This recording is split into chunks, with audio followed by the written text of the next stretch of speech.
I've been questioning myself, asking myself, am I masculine? I'm not the most confident person. I'm hesitant and I'm indecisive. I'm one of those unbearable people that if you ask, where do you want to go and eat tonight? I would say, I don't mind, it's up to you. The video that we are about to watch together are the musings of one man and his thoughts on masculinity.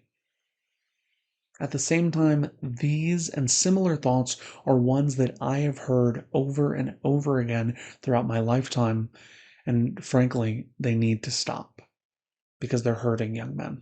It's dressed up to sound like wisdom, like compassion, like growth, like the dawn of a new and free era. And yet, I think in reality, what it is a blurring of the lines that will only cause men to be more confused than they already are. So, let's break it down. Someone has to. Just before we jump into this video, I think it's really important that you guys know that I am an English nerd. What this means is I can get a little bit nitpicky on how people speak. And the reason is because I value how we communicate with each other. So, with that understood, let's jump right in. What is masculinity? This is an important and annoying question. This is an important question because if you are watching this video, then chances are that you are a young man who is trying to improve his ability to date high-quality feminine women. That's what this channel is all about. You probably already know this, but just in case, feminine women are generally looking for masculine men. And so our goal is to become more masculine so that we can have an easier time attracting the women that we're interested in. Great. However, if we are not able to clearly define and express what masculinity is, then how well are we really going to become masculine men? Additionally, this is an annoying question because people give so many different kinds of unsatisfactory answers. I don't believe that these answers serve men, and I don't believe that they actually serve women either. Most of the people who are attacking even just the term of masculinity fall into two buckets. There are those who believe that masculinity is inherently toxic and therefore should not exist at all. And there are those who are not very masculine men who decide to kind of move the goalposts and change the definition of the word so that they don't have to feel like they actually have any shortcomings. I don't think that either of these approaches are good. Masculinity is important, and if you find that you are not very masculine, then I don't know. Maybe that's not like super important, but maybe it is, and maybe you should just learn how to become masculine. Maybe even by subscribing to this channel and watching some more of my videos. Who knows? I've had this recurring question in my mind over the last few months. I understand the basic physiological and biological definition of a man, but masculinity is different. I agree. Sex and gender are two different things. One of them is biologically determined, and the other one is not completely divorced from biology. I would say that it's more biologically influenced, meaning that I believe that the vast majority of men either are masculine or want to be, but don't exactly know how. Similarly, women are by and large feminine, or want to be, but don't necessarily know how. Now, does this mean that men do not or cannot express feminine traits? No, and the vice versa is also true. In fact, both men and women do things that could fall into the buckets of masculinity and femininity pretty much on a daily basis. Masculinity and femininity are not distinct categories, but ends on a spectrum. The behaviours and the characteristics that define it are a social construct, meaning we define it. Here's where the disagreement really starts. The idea that gender is a social construct is one that I've heard quite a bit. Now, before we get into whether it is or not, I think that we first need to have a good understanding of what a social construct is. One definition I've found says that a social construct is an idea, concept, or perception that is created and maintained by people within a society. It doesn't exist inherently in the natural world. It only has meaning because humans collectively agree it does. Now, that's a lot of words, and if you want a much simpler way of determining whether something is a social construct or not, we can follow this. If only one person existed on Earth, would it still exist?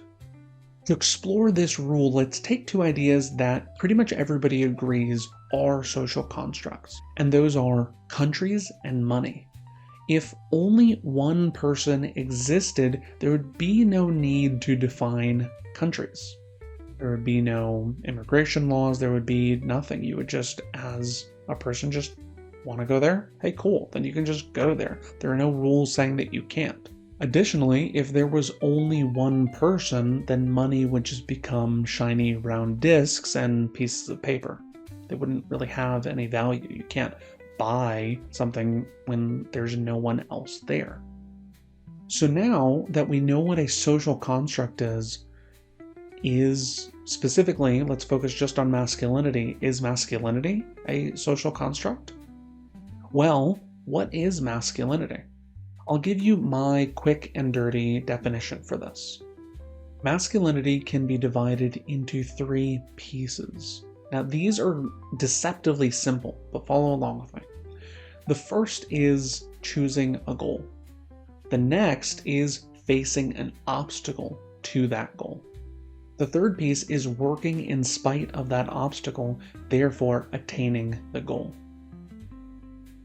If any one of these things is missing, then masculinity is not being exercised. This can look like not choosing to have any goals, having goals, but being able to achieve them simply with the snap of your fingers, or having goals working against the obstacles that come up and not being able to achieve. As we go through this video, we will explore if this idea holds water. So if you're still shaky on it, that's okay. We're going to be adding things and understanding how things such as confidence or muscles, which are more readily associated with masculinity, how that fits in with this idea. So if we take this 3-part understanding of masculinity and ask the question again, is this a social construct? Then the answer would be no. Because even if only one person existed, whether that person was a man or a woman, they would still have the desire to choose goals, even if that's something as simple as like wanting to eat, facing obstacles to those goals, needing to look for where the food is or enter a dangerous area to get the food, and hopefully succeed at that. And if they did, then they would be exercising masculinity. There's more that we need to explore when it comes to this idea that it's a social construct, but we'll get to that later in the video. I think society's definition of masculinity has never been more fragmented. You have those who believe and promote toxic masculinity. For example, they would argue that a man crying and showing emotion is emasculating. I agree that there are those who would say that, and they very clearly mean it in a negative way. I believe that crying and showing your emotions and things like that are technically feminine traits. But the difference between me and the people who Jett is talking about is that I don't see expressing your emotions and ideas related to that as negative. Like I mentioned before, both men and women exercise both masculine and feminine traits, and that's okay. They also believe that those in a heterosexual relationship, that the man should always be the breadwinner, the provider. and the woman should just be an extension of her husband. So this is why I warned you guys at the beginning that I am an English nerd. I do have to say that I absolutely hate the word should. I do not like the ideas that are associated with that, these ideas of obligation. And no, I think people should be who they want to be, even if I disagree with who they choose to be. That's okay. Nobody should be anything. Additionally, words like always and never are rarely useful.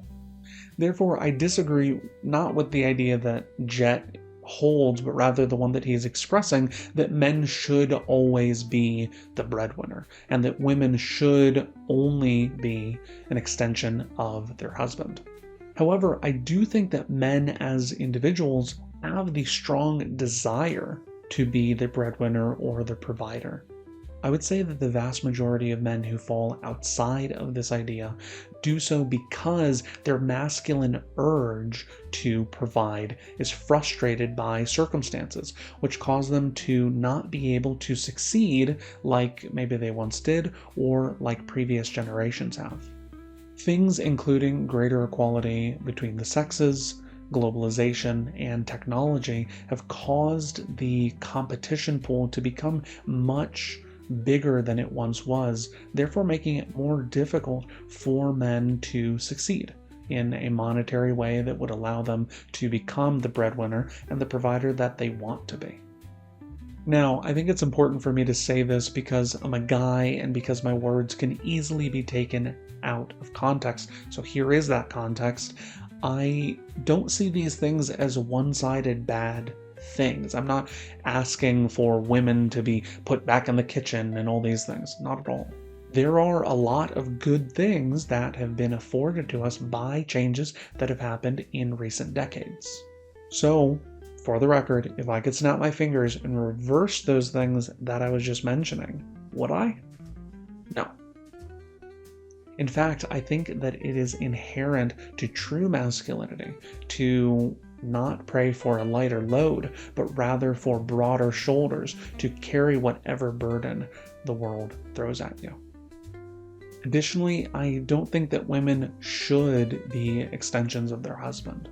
But I also think that just like what I was saying about men earlier, that they generally tend to have a tendency that they generally want to become breadwinners and providers. I think that women want to not have to do those things and to have the luxury of being an extension of their husbands. You then also have the complete flip side, with sections of the female gender who genuinely believe that all men are trash, that men are pigs. This is true. Now, I am actually totally comfortable saying that there are some men who are trash pigs.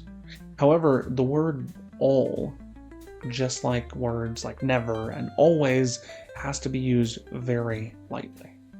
Unfortunately, people are more online than ever these days, meaning that there are a lot of boys who are becoming men, and they're surrounded by these ideas that they hear on the internet, and this can cause them to generate toxic thoughts at their very core, such as, well, I guess I shouldn't try to build the relationship that I really want.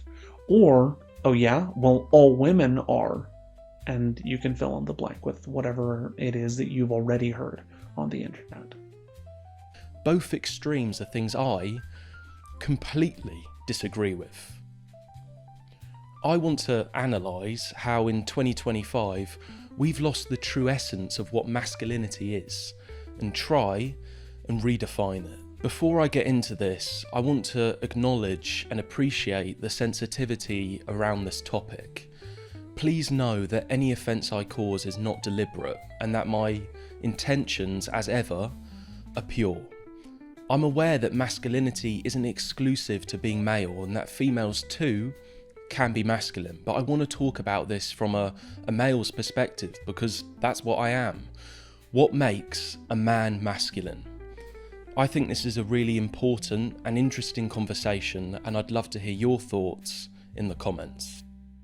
I'll do you one better.